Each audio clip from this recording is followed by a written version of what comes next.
नमस्कार, आप देख रहे हैं एनबी न्यूज और मैं हूं आपके साथ चंद्रशेखर त्रिशूल। उत्तर प्रदेश विधानसभा चुनाव की मतगणना कल होगी।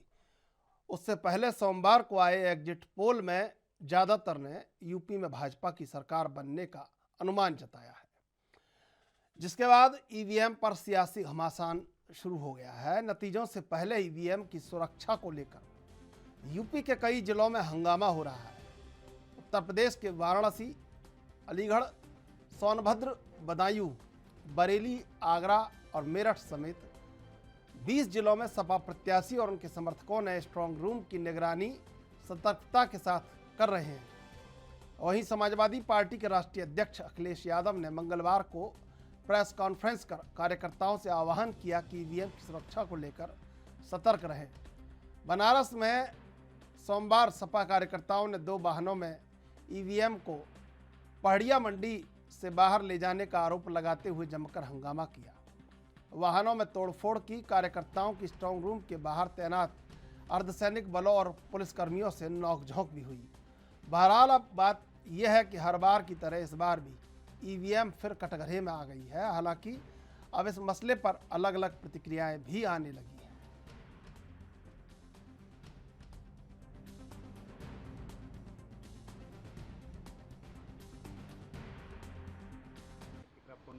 बीजेपी का काम ही है दूसरे विपक्ष को के बारे में इस तरीके की बातें करना, ये कहना कि मनगढ़ंत कहानियां हैं, ये कहना हार देख रहा है। पर भारतीय जनता पार्टी ने जिस तरीके से प्रजातंत्र के सारे उसूलों को और डेमोक्रेसी को लेकर जो हनन होता आ रहा है, आप देखिए कि कैसे तो राज्य सरकारें बनाई। मध्य प्रदेश सबसे बड़ा उदाहरण है उसका कि आपने एक कांग्रेस लीडर को लेकर अपनी पार्टी में ले आए। तो ये भारतीय जनता पार्टी की पूरी कथनी और करनी है, तो वो लोग इस पे कम ही बोले तो ज्यादा ठीक रहेगा। और इलेक्शन कमीशन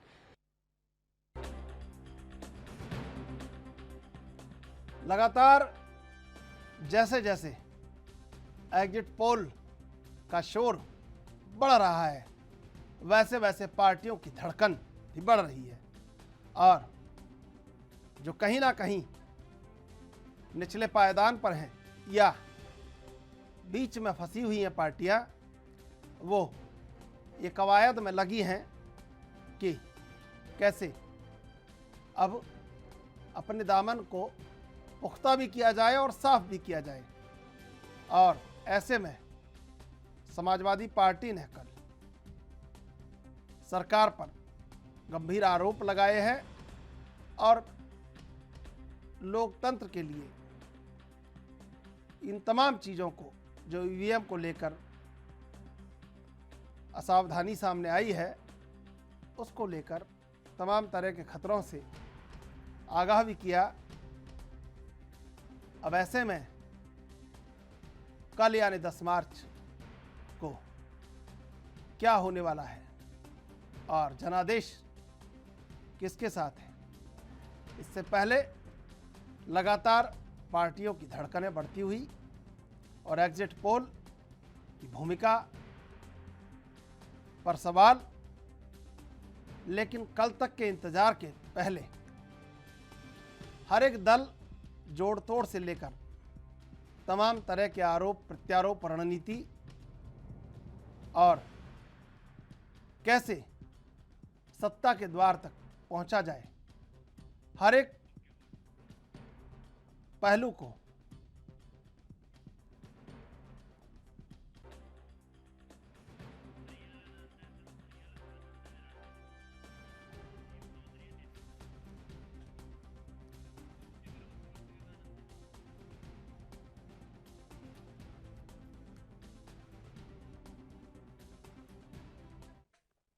और इस मुद्दे पर आज चर्चा करेंगे। हमारे साथ राजनीतिक विश्लेषक प्रियल आनंद और बीजेपी से शुभेंदु शेखर अवस्थी मौजूद हैं। आप दोनों का स्वागत है एनबी न्यूज पर। शुभेंदु जी, ये लगातार अब धड़कनें बढ़ती जा रही हैं और आप तो मुस्कुरा रहे हैं, और मुस्कुराइए कि आप लखनऊ में हैं, मुस्कुराइए कि आप कहाँ कहाँ पर आ रहे हैं, लेकिन सबसे बड़ी बात, आपकी ये मुस्कान पर कहीं ना कहीं समाजवादी पार्टी लोकतंत्र का खतरा बता रही है कि आपकी ये जो मुस्कान है वो लोकतंत्र के लिए खतरा है और ये लोकतंत्र में आखिरी चुनाव है, ये भी कह रही है समाजवादी पार्टी। देखिए त्रिशूल साहब, कल उन्होंने कहा हम्म। कि ये जो एग्जिट पोल हैं ये होने चाहिए, नहीं होने चाहिए, गलत हैं, झूठे हैं। हम सब लोगों ने कल इस पे डिबेट कर ली, हम्म। सभी चैनलों पर यही टॉपिक चल रहा था। आज उन्होंने ईवीएम बदलने की बात कर रहे हैं कि वो इधर उधर गड़बड़ हो जाएगी। कल भी आप देखना क्या बात पे डिस्कशन होगा। कल तो चलो शाम तक वो काउंटिंग चलेगी, परसों वो ये बात करेंगे कि ईवीएम के अंदर हैक कर लिया गया। जब इनको इलेक्शन कमीशन ने बुलाया कि ये मशीनें हैं, आप जितने जितने टेक्निकल लोग हो सबको बुला लो और एक भी मशीन को हैक करके दिखाओ, तो ये लोग कुछ भी दिखा नहीं पाए। अब क्या है कि कहीं ना कहीं हार का ठोकरा किसी पे भी ठोकना होगा, किसी के ऊपर भी चढ़ाना होगा, किसी के माथे मरना होगा। तो ये लोग ऐसी बातें कर रहे हैं। आज ईवीएम पे आ गए हैं, पता लगा कि वो ईवीएम में कोई ट्रेनिंग में जाने वाली थी। ईवीएम 9 तारीख को ट्रेनिंग थी आज, कि 10 तारीख को काउंटिंग कैसे होनी है। उसको कह रहे हैं कि ये आप ईवीएम बदल रहे हैं हमारी। एक जगह पर वो खाली स्टेशनरी थी, उस पर बवाल मचा दिया। जब उनको खोल के दिखाया गया तब वो संतुष्ट हो गए। तो ये सब करेंगे आप, इसमें क्या है, आज का दिन कर लेने दो। और हमने तो आपको कहा है कि बकरे की अम्मा कब तक खैर बनाएगी, 10 तारीख तक। जो जीतेगा एक तो आप वो ये जीत ऐसे जाएगा, ऐसे जो उदाहरण हारेगा। दे देते हैं ना, ये भी एक भय पैदा कर देते हैं राजनीतिक दलों में। भैया मैंने पूरी बात ही नहीं सुनी आपने। हाँ। कल को हो सकता हम तो चले हो। भाई ये तो अभी एग्जिट पोल है। कल जो रिजल्ट आएगा उसको सभी लोकतंत्र पार्टियों को मानना चाहिए।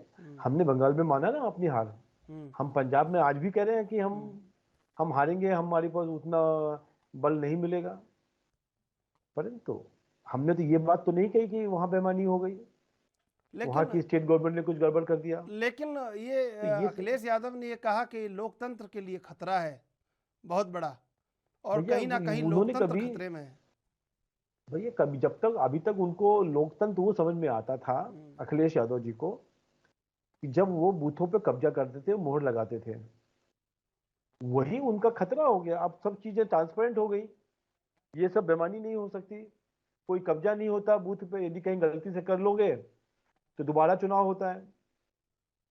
तो वो सब उनको खतरा लगता है। जिसको वो लोकतंत्र कहते हैं या जिसको वो समाजवाद कहते हैं, वो एक्चुअली परिवारवाद है। जिसको वो लोकतंत्र कहते हैं वो उनका अपना तंत्र है। तो उसकी जो अपना तंत्र की जो हत्या हो रही है वो तो होनी है। भारत का ऐसा देश है। ठीक है। तो इसलिए आप ज्यादा ध्यान मत दो। कल तक अलग अलग बहाने आएंगे, परसों कुछ और बहाने आएंगे। अरे इस समय पर ज्यादा हमको जरूरी तो यह है कि जिस तरीके से अखिलेश शुभेंदु जी, यादव ने हमको तो वहां ध्यान पर, देना पड़ेगा सबकी तरफ। अगर हम भी ध्यान नहीं नहीं नहीं, देंगे इसमें तो एक फिर बात तो और है जो मैं अभी कहने जा रहा हाँ। हूं। जिस तरीके से अखिलेश यादव ने अपना जो सपोर्टर्स हैं उसको मोबिलाइज किया है, उससे हमको लगता है कि दंगा भड़कने की बड़ी आशंका है उत्तर प्रदेश में। इसको अखिलेश जी एक बड़ी पार्टी के समझदार लोगों में से एक हैं, पढ़े लिखे लोग हैं, परंतु उनको ये सब चीजों को बोलने से पहले 4 बार सोचना चाहिए। ठीक है। प्रियल आनंद, कैसे देखती हैं अखिलेश यादव ने जो बड़ा आरोप लगाया है कि लोकतंत्र खतरे में है और ये लोकतंत्र का आखिरी चुनाव है और ईवीएम को भी कटघरे में खड़ा कर दिया है? कैसे देखते हैं? डिजिटल दौर है, हर एक जगह कैमरा लगा हुआ है, हर इंसान कैमरा लेके घूम रहा है, और इतनी निगहबानी में कोई कैसे बेईमानी कर सकता है? और क्या बेईमानी अगर हो सकती है तो फिर ये कहाँ है सब ये सारी बातें कि इतनी मजबूत निगहबानी हो रही है?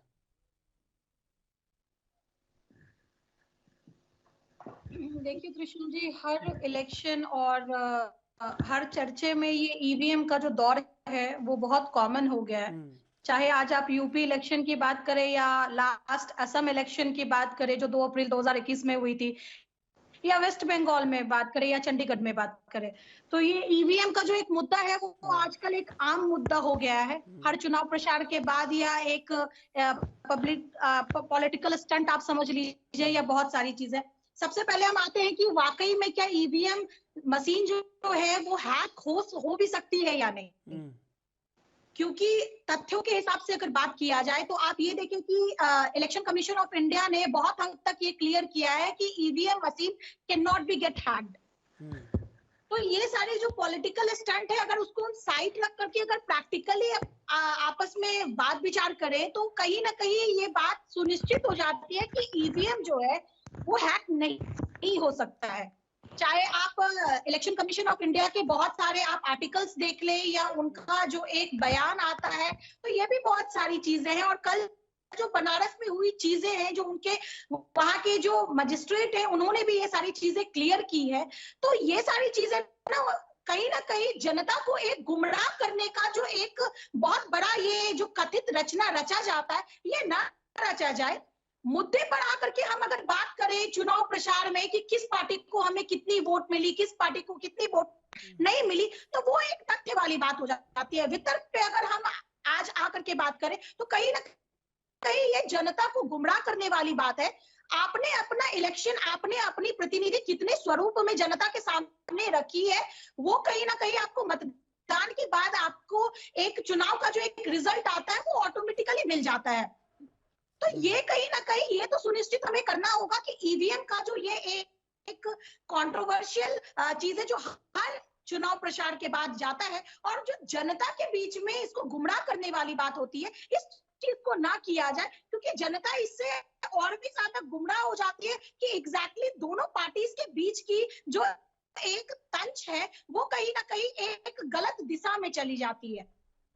ठीक है, लेकिन शुभेंदु शेखर अवस्थी जी, अगर सब निगरानी पूरी मजबूत है तो कहीं ना कहीं उन्होंने ये कहा है कि ईवीएम तो चलिए प्रियल आनंद भी कह रही है हैक नहीं हो सकती, चुनाव आयोग भी कहता है, बहुत सारे लोग, बड़ा वर्ग कहता है, लेकिन वो सिस्टम को लेके आरोप लगा रहे हैं कि जो ईवीएम चलाने वाले लोग हैं वो मिले हुए हैं आपसे, जो उसकी सुरक्षा करने वाले लोग हैं वो आपसे मिले हुए हैं, और जो काउंटिंग करवाने वाले संबंधित अधिकारी है वो सब मिले हुए हैं। इसके लिए वो लोकतंत्र को खतरा बता रहे हैं। देखिए, ईवीएम के अंदर एक वीवीपीएटी नाम का बटन होता है प्रियल जी मैं आऊंगा पास जी। देखिए, हम लोग जब एग्जाम देते थे ना, तो जो बच्चे कमजोर होते थे ना, तो हर बार नंबर कम आते थे तो क्या बताते थे कि ये पेपर में जो क्वेश्चन आया आउट ऑफ कोर्स है, या जो टीचर है उसने बच्चों को एग्जाम में बता दिया कि ये पेपर आएगा, या ये जो टीचर है इन बच्चों को ट्यूशन पढ़ाता है। तो इनका काम है वही वाले बच्चे जिन्होंने पढ़ाई नहीं करी है साल भर, 2-4 साल, लेकिन सवाल ये है, इन्होंने क्षेत्र में काम किया होता। सवाल ये है शुभेंदु जी कि क्यों हर बार भाजपा ही मेरिट ले जा रही है लोकतंत्र में, लोकतंत्र की इस परीक्षा में भाजपा ही क्यों मेरिट ले जा रही है, सवाल ये है। सब ये सवाल तो आपने बहुत अच्छा पूछा, और इसका जवाब मैं देता हूं कि भारतीय जनता पार्टी एक कैडर बेस्ड ऑर्गेनाइजेशन है, एक विजन के साथ काम कर रही है, और उस विजन में उसने पिछले कई सालों में जो जो कमियां रही उसको किस तरीके से भारत में ठीक किया जाए, आम जनता को किस तरीके से कोविड काल में भोजन पहुंचे, किस तरीके से गरीब लोगों का आवास बन सके। 2.5 करोड़ से ज्यादा लोगों का आवास बना है, जिसमें से 46 लाख उत्तर प्रदेश में बना है। किस तरीके से महिलाओं की इज्जत हो, उनके साथ किस तरीके से सिक्योरिटी सिस्टम बनाया जाए, किस तरीके से उनको टॉयलेट बना के दिया जाए, इज्जत घर जिसको कहा गया, किस तरीके से बच्चों की पढ़ाई अच्छी हो। आज मैं कल सुन रहा था नई एजुकेशन पॉलिसी में अपनी मातृभाषा में किस तरीके से वो पेपर दे सके। जो जो चीजें बहुत सालों से लंबित थी, रोकी हुई थी, उसको भाजपा ने किया है, इसलिए जनता उसको मेरिट में नंबर देती है, उसको शुभेंदु जी मैं आपको रोकना चाहूंगा, अभी लेंगे एक छोटा सा ब्रेक के बाद फिर हाजिर होंगे।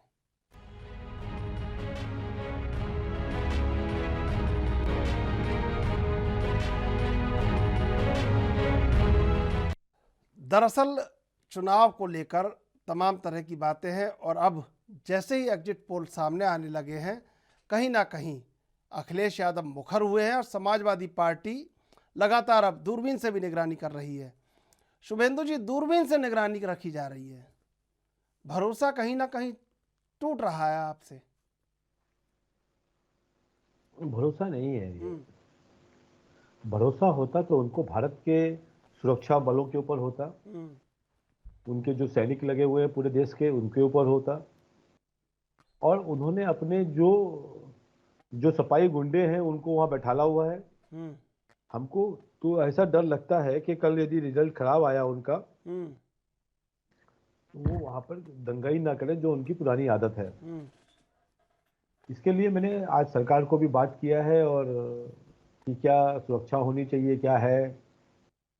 और बाकी देखिए, उनका काम है, उनकी पार्टी ऐसा सोचती है कि वहाँ सुरक्षा करनी है तो करें, कुछ सुरक्षाएं और अच्छी हो जाएंगी। हम्म, यदि 100 सैनिक बल रखे हैं, उसमें 50 आदमी और आ गए इनके, तो अच्छी बात है, मिलकर सुरक्षा करें। सुरक्षा करना हम्म। लोकतंत्र की सबकी जिम्मेदारी है, उनकी भी है, हमारी भी है, और सबकी है। आपने जो गंभीरता अखिलेश यादव ने प्रकट की ईवीएम के प्रति, आपने उसे और गंभीर बना दिया है कि समाजवादी पार्टी के गुंडे वहां दंगा करना चाहते हैं कल, अगर समाजवादी पार्टी हारती है तो। कल आप देखिए, हम्म, दो जगह पे दो इंसिडेंसेस को उन्होंने कहा, एक बनारस का और एक इधर शायद मेरठ या बरेली का था। हम्म, दोनों में मजिस्ट्रेट के सामने कुछ भी नहीं निकला। हम्म, उसके बावजूद भी उन्होंने प्रेस कॉन्फ्रेंस करी हम्म, और अपने लोगों को बोला कि सब लोग जाके वहां वहां बैठ जाओ। और आज कहाँ कहाँ क्या हो रहा है, कोई ढपली बजा रहा है, कोई ढोलक बजा रहा है। हम्म, तो ये सब चीजें लोकतंत्र में कोई भी समझदार पार्टियां नहीं करती हैं, जो वो कर रहे हैं। हम्म, अब हम इसको खिसियानी बिल्ली खम्मा नोचे, तो आप कहेंगे मुहावरा बहुत यूज करते हो आप। हम्म, भाई कल तक वेट कर लो, और कल जैसा रिजल्ट आएगा हम्म, उसके हिसाब से आप स्टेटमेंट देना। आपको ये स्टेटमेंट ठीक लगता है हम्म, तो आप ये कह देना भाई ईवीएम खराब है। हम्म। कल तो आपको ठीक और है, सारी चीजें बोलनी पड़ेंगी। ठीक है। नरेंद्र यादव जुड़ चुके हैं समाजवादी पार्टी से। नरेंद्र यादव जी, स्वागत आपका एनबी न्यूज पर। नरेंद्र यादव जी,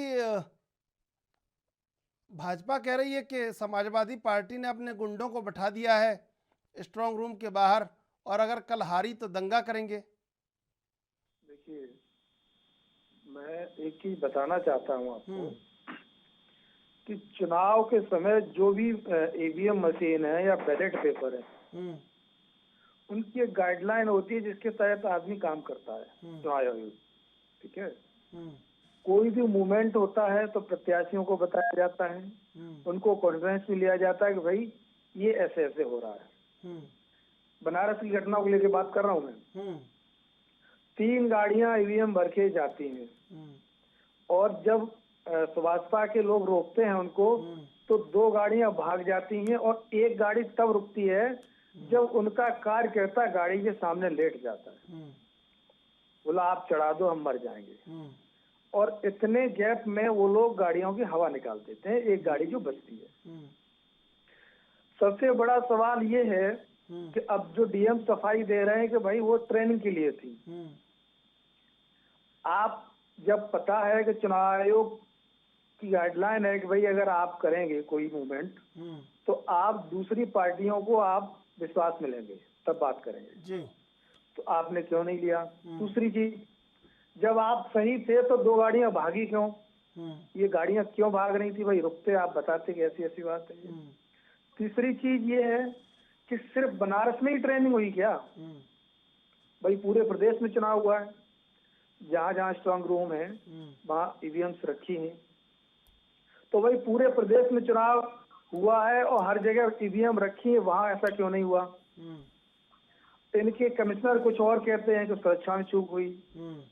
तो क्या है कि इनका जो एक बहुत बड़ा प्लान है, और एक चीज मैं बड़ा मजबूती और विश्वास के साथ कहना चाहता हूं और प्रामाणिकता के साथ कहना चाहता हूं कि भाजपा ने चुनाव आयोग को एक सहयोगी की तरह इस्तेमाल किया है। आप देखेंगे कि पूरे प्रदेश में, एक मिनट मेरी बात पूरी होने दो प्लीज। अब मैं जब बात कहूं जो आपको कहना है सफाई में आप कहना, बीच में टोकिए आप। तो हम जब समाजवादी पार्टी ने चुनाव आयोग की जितनी भी शिकायतें की होंगी, आप देखेंगे कि कोई रिएक्शन नहीं हुआ। दूसरी चीज एक बताना चाहता हूं कि 2017 में जब समाजवादी पार्टी सरकार में थी, चुनाव हुआ था जी, तो चुनाव आयोग ने सारे अधिकारी इवन एसएचओ तक जो एजेंट थे वहां नहीं रखे, सारे बदले थे। और इस सरकार में, इस चुनाव में, 2022 चुनाव में 90% अधिकारी एसोसिएट तक नहीं बदला इन्होंने। जबकि आमतौर पे ये होता है कि जो अधिकारी जहां काम कर रहा होता है, चुनाव आयोग उनको बदलता है। तो इनकी मंशा जो है शुरू से है कि भाई किस तरह से, आप बताइए, आप भी एक पत्रकार हैं, इतने दिनों से पत्रकारिता कर रहे हैं, कि जो अधिकारी लंबे समय से एक क्षेत्र में है, एक सरकार के लिए काम कर रहा है, सरकार के नीचे काम कर रहा है, तो वो मतदान प्रभावित नहीं करेगा? नहीं, लेकिन जिनकी शिकायत हुई उन्हें तो बदला ही गया होगा। अरे नहीं भाई, अरे मैं कह रहा हूँ प्रमाणिकता आप पता कर लीजिए आप।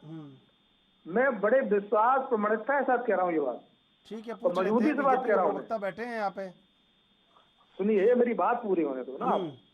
वो उनकी बात है, मैं सुनूंगा। नहीं, अब एक बार 3-4 सवाल एक बार हो जाएंगे ना, तो फिर वो कैसे जवाब नहीं, देंगे? इन्हीं के सवालों ले लीजिए उनसे। इनके सभी सवालों का जवाब दे रहा हूँ मैं, जवाब तो पूरे होने दो ना भाई। ये आरोप लगा के चले जाएंगे, हम सुन लेंगे तो कैसे? फिर तो हमारे कोई जरूरत ही नहीं है। दूसरी चीज इन्होंने गुंडे का, कि भाई सफाई गुंडे हैं। आप ये बताइए, वहां अगर स्ट्रांग रूम पे अगर आदमी रखा रहा है, आप बेईमानी कर रहे तो गुंडे हो गए? आप बताइए, किसी की छेड़खानी की सफाइयों ने, किसी पे हमला किया, किसी का मर्डर किया, किसी की हत्या की, आपने कैसे सफाई गुंडे कह दिया? कल कह रहे हैं, कल अगर कुछ हुआ तो बोल रहे हैं इनके पास ऐसा, अरे ऐसी कल रिपोर्ट है कानून इनके पास। व्यवस्था, अरे मेरी बात सुनिए, कानून व्यवस्था किस लिए है भाई? कानून देखेगा इस चीज को, अगर कोई गड़बड़ी करेगा तो। या लोकतंत्र में ये अधिकार नहीं है तो कि आप जिन तो लोगों ने आरोप 5 लगा साल दोगे ना वोटिंग कि कानून इन्हीं का है सब। जी आप कह रहे हैं कानून तो सब इन्हीं का है, एसएचओ बदले नहीं गए। बिल्कुल, इन्होंने अधिकारी तक नहीं बदले हैं, तो कैसे भरोसा करें इन पे? बताइए आप। एक डीएम सरेआम, डीएम कुछ कह रहा है, कमिश्नर कुछ कह रहा है, तो इनकी बातों में भरोसा कैसे किया जाए?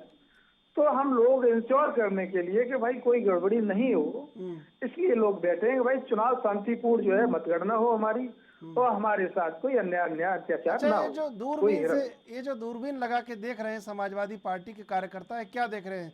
सत्ता को देख रहे हैं, स्ट्रांग रूम को देख रहे हैं, निगरानी कर रहे हैं, क्या कर रहे हैं? एक चीज ये बताइए, मेरी बात सुनिए आप। अगर आपको कोई गड़बड़ी नहीं तो दिक्कत क्या है? हम दूरबीन से देखें, ड्रोन से देखें, आपको तकलीफ क्या है? अगर आपके मन में कोई चोर नहीं है तो आपको दिक्कत क्या है? आप भी दिखाइए, हम तो ये कह रहे हैं आप भी बैठिए। आपको डर है हेरा फेरी का, आप भी बैठिए जी भाई, हमें क्या दिक्कत है? चलिए ठीक है, मैं आता हूँ आपके पास। शुभेंदु शेखर अवस्थी जी, देखिए बड़े गंभीर आरोप लगा दिए हैं आपके ऊपर इन्होंने भी। देखिए कुछ तो लोग कहेंगे और इनका काम है कहना। क्या है, इन्होंने पहला तो हमको सहयोगी कहा। इलेक्शन कमीशन हमारा सहयोगी है, बिल्कुल सहयोगी है। हमारा लोकतंत्र में हम भी सहयोग कर रहे हैं और वो भी सहयोग कर जवाब रहे दिया हैं। जाता है, ये राजशाही नहीं है कि कुछ तो लोग कहेंगे और हम जो करना है वो करेंगे।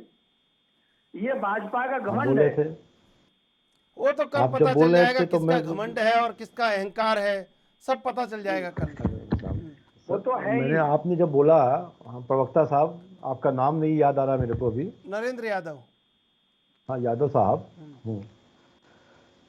तो मैं बार बार ये कह रहा हूँ कि सहयोगी हूँ मैं उस लोकतंत्र का जहाँ पे इलेक्शन कमीशन इतना ईमानदारी से, और विश्व में सबसे अच्छा लोकतंत्र है और सबसे अच्छा इलेक्शन कमीशन को माना जाता है भारत का इलेक्शन कमीशन। दूसरी चीज, आपने कहा कि मर्डर कर रहे हैं, छेड़ना, किसी को छेड़ रहे हैं। भाई गुंडा किसको कहा जाता है? तुम्हारी आदती है भाई। भाई गुंडा किसको और कहा जाता आपने है? कल बताइए क्या आप। किया है? आपने आप ही ने गुंडा अभी शब्द बताया। कैसे इस्तेमाल कर लिया? बताइए आप। तो आप ही बोले थे, उसी में से शब्द निकाल रहा हूं मैं। आपने गुंडा आपने शब्द बताया इस्तेमाल कि किया उसके ना। आगे लेट गए। जबकि आप सुनिए, जिला पंचायत चुनाव सरेआम गुंडई हुई, आपके लोगों ने अरे भैया, एक अब आप महिला बोल की रहे थे तारीफ तब मैं नहीं दी। बोल रहा था। नरेंद्र जी तब साहब, हमने इसको नहीं कहा शांत आपके करो। भाजपाई गुंडे हैं। हम भी तो कह सकते हैं। आप थोड़ा मर्यादा होती है राजनीति की, शब्दों की मर्यादा होती है। मर्यादा तो सपा ने खत्म कर दी है। आपने मर्यादा खत्म की है चुनाव में। जिला पंचायत साहब, चुनाव आप- दुनिया ने देखा, पूरे मीडिया में आपको चला, जब समय किस तरह आएगा, महिलाओं की आबरू लूटी आप आपने। जरूर बोलना। पूरी सरकार में कि बलात्कार हुए, हत्याएं हुई, कैसे हुए? तो आप देखिए, थोड़ा इस सा तरीके से भाषा डिबेट संयम की करना बोलिए। एक बार सुन लीजिए, भाई, सुन जीत लीजिए हार नरेंद्र की जी, एक है। बार सुन हमारी लीजिए। आदत नहीं नरेंद्र जी, है। सुन लीजिए एक बार। यादव जी, नरेंद्र यादव जी, आप जब बोल रहे थे, मैं आपकी बड़ी इज्जत करता हूँ कि जब भी कोई किसी भी पार्टी का प्रवक्ता बोलता हो तो बीच में नहीं बोलना है, जब तक वो किसी की मतलब किसी भारत की या किसी की बेइज्जती ना कर रहा हो, किसी प्रधानमंत्री की ऐसे आप शब्दों से प्रयोग ना कर रहा हो, हम बीच में नहीं टोकते हैं। इसलिए आपसे अनुरोध है कि 2 मिनट ध्यान से सुन लीजिएगा। जी जी कल जी। आपने जितनी बदतमीजी करी है सपा के लोगों ने, उसको क्या गुंडई नहीं कहेंगे हम? कहाँ और वहां पे बदतमीजी की? मजिस्ट्रेट से लेके सब समझा रहे हैं कि आप चेक कर लो, हवा निकाल रहे थे, गाड़ी में ड्राइवर को मार रहे थे, वो क्या था? वो गुंडई नहीं दिखती आपको? जब आप गाड़ी रोकोगे नहीं, आप गाड़ी लेके तो क्या भागोगे करोगे तो आप? कोई क्या मारोगे? करेगा नहीं बताइए? तो गाड़ी भाजपा मर्डर थोड़ी करोगे? लेके जा रही थी। अरे तो भाजपा को आप थोड़ी लोगों ने FIR मारा पे है। थे, जो लोग मजाक चुनाव बना ड्यूटी रखा है पे थे आपने उन्हीं वहां की पे, बात हुई है ना। और उसके बाद कह रहे हो यहाँ पे कि गुंडई कौन करता है? सपा के लोग पूरे गुंडे लोग हैं। और यही मैंने अभी आपके आने से पहले चैनल पे कहा है कि हमको डर है कि ये जो सपा के अखिलेश यादव ने गुंडे बैठा ले हैं, ये वहां का वातावरण ना खराब करते उत्तर प्रदेश का। और ये समझ लो आप कि हमारे जितने बुलडोजर हैं सर्विस करके आ चुके हैं। तो इसलिए यहां पे मजाक मत करो। आप बड़े आराम से बोल रहे हो। एक भी जगह पर जब आपने शिकायत करी है कि यहां पर ये SHO हटना चाहिए, ये अधिकारी हटना चाहिए, सबको हटाया गया है। आधा से ज्यादा जगह पर जहां पर आपने कहा लगभग 40% लोग चेंज किए गए हैं, और यहां मजाक कर रहे हो टीवी चैनल पर और कुछ भी बोल रहे हो। क्या वो छेड़ रहे थे क्या किसी को? आप उसकी रक्षा करिए, आपका काम है लोकतंत्र की रक्षा करना, पर वहां गुंडे फैलाना बिल्कुल नहीं माना जाएगा। इसलिए कम से कम हाथ जोड़ के अनुरोध है कि जनता ने जिसको जिताया, हमको तो नहीं मालूम कि हम जीत रहे हैं या आप जीत रहे हो, जो जीतेगा वो बड़ी शालीनता से जीते। और दूसरे पार्टी ने मेहनत करी है, चाहे आप जीतेंगे तो हम आपकी मेहनत को मानेंगे, और हम जीतेंगे तो आपको भी हमारे इस लोकतंत्र में EVM की रक्षा करनी चाहिए, लोकतंत्र की रक्षा करनी चाहिए। वहां पे चैनल पे बोल के टीवी प्रेस कॉन्फ्रेंस में लोकतंत्र की हत्या हो रही है। जवान लोग वहां पहुंचो, अखिलेश यादव जी, इस तरीके के शब्द उनके मुंह से अच्छे नहीं लगते। इसलिए कम से कम कल के दिन के लिए वहां का वातावरण बना के ठीक रखिए। और हार हो रही है तो उसको स्वीकार करिए, जीत हो रही हो तो स्वीकार करिए। नरेंद्र जी, प्रियलानंद, मैं आ रहा हूँ आपके पास, एक बार जवाब ले लेते हैं। नरेंद्र जी, जी जी देखिए, मैं ये आपसे कहना चाहता हूँ कि कल जब हमारे पत्रकार ने भी सवाल पूछा कि कौन अधिकारी है या कौन वो लोग हैं, खुलासा कीजिए, तो आपके राष्ट्रीय अध्यक्ष उस बात पर झल्ला उठे। तो आप भी लगातार ANV से जुड़ते रहे हैं, हम सबका पक्ष रखते रहे हैं, तो ये स्थितियां क्यों बन रही है? झल्लाहट, ये बौखलाहट क्यों है समाजवादी पार्टी में?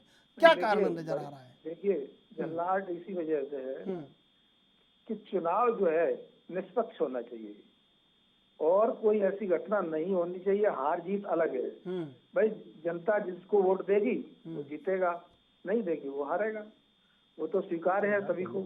लेकिन कम से कम मतगणना या जो घटनाएं हो रही हैं, अब बरेली में देखिए बैलेट पेपर के बॉक्स पकड़े जाते हैं, तो ये सब अगर आपको मूवमेंट करना था तो दूसरी पार्टियों को विश्वास लेने में क्या दिक्कत है?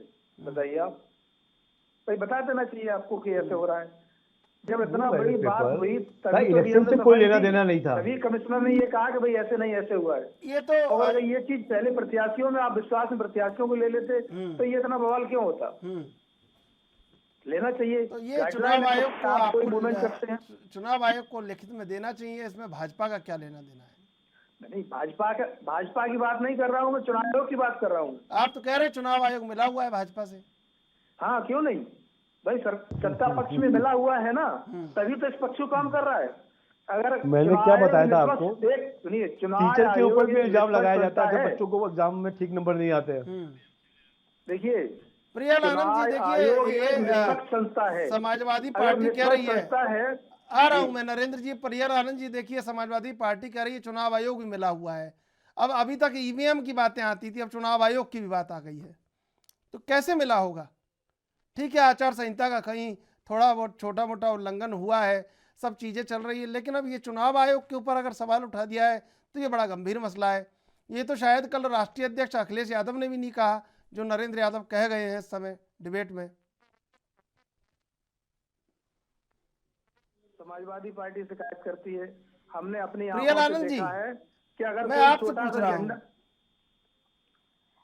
यादव जी अगर अपनी तथ्यों को पूरा कर ले तो फिर मैं भी आगे कुछ बोलना बोलिए चाहूंगी। बोलिए, वही मैं आपसे पूछ रहा हूँ। देखिए त्रिशूल जी, क्या है, मुझे लगता है यादव जी सत्ता से ऊपर जा चुके हैं काफी ज्यादा, और लगता है चुनाव प्रचार का उनके दिमाग पर काफी असर हो गया है, जो अब कहीं ना कहीं वो ये बोल रहे हैं कि ईसीआई जैसी बड़ी डिपार्टमेंट, ईसीआई जैसी एक इंडिविजुअल गवर्नमेंट बॉडी कहीं ना कहीं वो किसी भी सरकार के साथ कैसे मिल सकती है। चुनाव प्रचार हो या चुनाव की मतगणना की बात हो, कम से कम आप अपने तथ्य की बात करें। हार जीत हर चुनाव प्रचार में लगी रहती है, चाहे वो भाजपा जीते, भाजपा हारे, या सपा जीते या सपा हारे। लेकिन कहीं ना कहीं न्यूज चैनल के माध्यम से ये बोलना कि इलेक्शन कमीशन ऑफ इंडिया भी मिली हुई है, ये कहाँ की एक सराहनीय बात है, कहीं की नहीं है। इलेक्शन कमीशन ऑफ इंडिया कहीं ना कहीं, देखिए यादव जी, जब आपने बोला तो मैंने आपको इंटरप्ट नहीं किया, तो लेट मी स्पीक नाउ। सुन लीजिए, फिर मैं आऊंगा यादव जी आपके पास। कम से कम आप इस चीज को सुनिश्चित पहले करें कि क्या कोई भी सरकार इलेक्शन कमीशन ऑफ इंडिया के साथ कभी मिल भी सकती है। जो इलेक्शन कमीशन ऑफ इंडिया एक पूरी गाइडलाइन निकालते हैं कहीं ना कहीं हर चुनाव के, हर मतगणने के, तो आप ये भी उठा करके देखिए कि उनकी गाइडलाइन कितनी फॉलो की हुई है, इनकी हायरार्की है, इनकी चेन सिस्टम है, आप उस चेन सिस्टम के हिसाब से चलें। अगर आपको कहीं ना कहीं कोई दिक्कत, कोई डाउट कुछ आ रही है, तो आप ईसीआई को लेटर लिखिए, आप उनको अपील कीजिए, आप कोर्ट के दरवाजे पे जाइए। आप इस तरीके से नहीं कर सकते कि आप अपने हाथ में भाला लेकर के उठ जाएंगे दूसरे को मारने और पीटने के लिए, चाहे वो सपा के लिए हो या चाहे वो भाजपा के लिए हो या अन्य दलों की बात मैं कर रही हूं। सरकार सिर्फ सरकार नहीं होती है, सरकार के अंदर भी एक डिपार्टमेंटल सोर्सेज होते हैं और चेन होते हैं, आप उसी के हायरार्की वाइज में जाते हैं। अगर आपकी तरफ से, अगर आप उस चीज को सुनिश्चित और उस चीज का व्यवहारिकता के तौर पर देखा जाए, आप उस चीज की रिस्पेक्ट कर रहे हैं, तो कहीं ना कहीं आपको वो चेन सिस्टम पे फॉलो करना चाहिए। ये नहीं है कि आप ड्रोन लगा करके देख रहे हैं या आप दूरबीन लगा करके देख रहे हैं कि वहां क्या है। इसका तो ये भी है कि अगर आपके अध्यक्ष ने, अखिलेश यादव जी ने ये बोल दिया कि लोकतंत्र की हत्या हो रही है, तो कहीं ना कहीं उनको भी अपने लोकतंत्र पे विश्वास नहीं है। तो बात यहाँ पे विश्वास की भी आती है। अगर आपको अपने डिपार्टमेंट पे विश्वास नहीं है, तो कहीं ना कहीं फिर आप जनता की, अपनी आवाम की क्या आप रक्षा करेंगे। तो कहीं ना कहीं इन सब चीजों को सुनिश्चित करने की बहुत ज्यादा जरूरत है, और मैं लिटरली रिक्वेस्ट करूंगी कि कुछ चीजों में प्लीज जनता को गुमराह ना कीजिए। इलेक्शन कमीशन ऑफ इंडिया एक ऐसी बॉडी है जो कि किसी भी सरकार के साथ नहीं मिल सकती है, उनकी एक अलग एंटिटी है। अगर इस तरीके से सरकार के साथ हर बॉडी मिलने लगे, तो कहीं ना कहीं हमारा भारत देश ही नहीं रहेगा। नरेंद्र जी, ईवीएम का मूवमेंट बिना प्रत्याशियों के लिए क्यों हुआ बताइए, और उस पर चुनाव आयोग ने क्या कार्रवाई की जिलाधिकारी के खिलाफ? तो ये तो आपको, आप चुनाव आयोग को लेटर लिखे, आप वहाँ के प्रत्याशियों से बात करें, ये एक चीजें हो सकती है। सब कुछ हो रहा है, सब कुछ हो रहा है, नहीं कर सकते हैं। नहीं क्या की? अरे आपको इतनी, मेरी बात सुनिए, आपको इतनी मिर्ची क्यों लग रही है? जो आदमी बिना बताए मूवमेंट अगर हो रहा है ईवीएम का, तो आदमी पूछेगा नहीं। नरेंद्र यादव जी, मुझे इतनी मिर्ची इसलिए लग रही है क्योंकि मैं यहाँ पे राजनीतिक विश्लेषक के हिसाब से बैठी हुई हूँ। ना तो मुझे यहाँ पे किसी एक दल से कोई लेना है, ना तो किसी दल को मैं सपोर्ट कर रही हूँ। मैं यहाँ पे अपने आवाम के लिए बैठी हूँ, मैं यहाँ पे अपने जनता के लिए बैठी हूँ, उस जनता के लिए बैठी हूँ। नरेंद्र जी देखिए, महिलाओं से इस तरह से ये तो मुझे नहीं लगता मर्यादित भाषा है बात करने की। देखिए, मर्यादित भाषा की बात नहीं कर रहा हूँ, तो आप राजनीतिक विश्लेषक की तरह काम करिए ना। आप राजनीतिक विश्लेषक की तरह बात करिए, पार्टी क्यों कर रही है आप?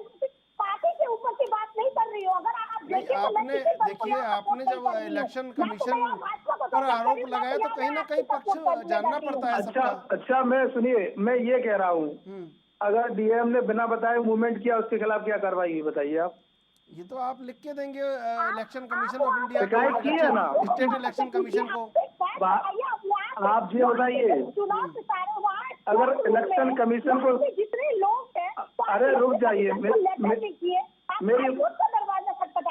मेरी बात सुनिए, अरे तरीके से नहीं गुमराह कर सकते हैं कि गुमराह, कमीशन ऑफ अरे बॉडी कहीं ना कहीं किसी सरकार के साथ जुड़ी हुई है। गुमराह तो आप कर रही हैं, आप गुमराह कर रही हैं लोगों को, कर रही है गुमराह, आप कर रहे हैं, आप कर रही हैं गुमराह। सुनिए, मैं ये कहता हूँ कि वीडियो वायरल हो रहा है, सारी चीजें हैं भाई, डीएम ने सफाई दी, कमिश्नर ने सफाई दी, चुनाव आयोग ने कोई कार्रवाई की कि भाई आपने बिना विश्वास में लिए मूवमेंट क्यों किया, क्योंकि हमारी गाइडलाइन है।